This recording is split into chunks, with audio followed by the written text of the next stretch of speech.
more than 100 MPs have launched a major plea to ban pro-life protesters from standing outside abortion clinics. 4 party leaders including Jeremy Corbyn joined a public appeal for buffer zones, 50 years after the abortion was legalized. The 113 MPs from Labour, the Lib Dems, Greens, SNP and Tories wrote to Home Secretary Amber Rudd urging her to tighten up the law.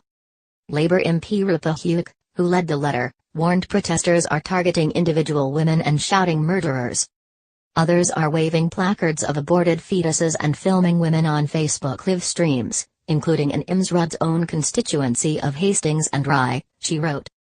The letter said 50 years after the 1967 Abortion Act, shockingly women face daily abuse when undergoing terminations. It said MPs support free speech, but anti-abortion campaigners should head for Parliament Square, town squares or Speaker's Corner.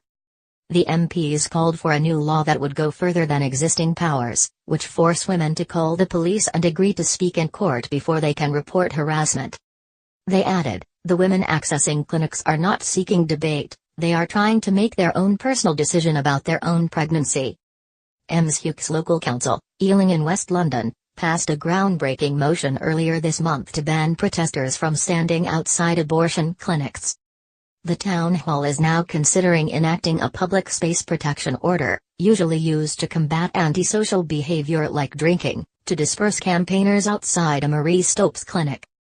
More than 100,000 people have backed a national campaign for buffer zones and the Home Secretary has left the door open to supporting them.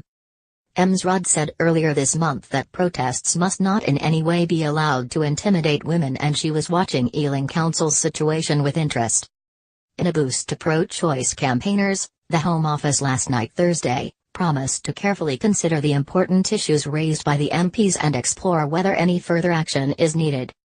A spokeswoman added, this government is absolutely clear that the right to peaceful protest should not extend to harassment or intimidating behavior.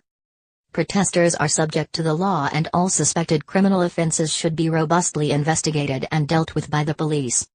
Where vulnerable women are harassed or intimidated, simply for exercising a legal right, we are clear that the police and the local authority should deal with it.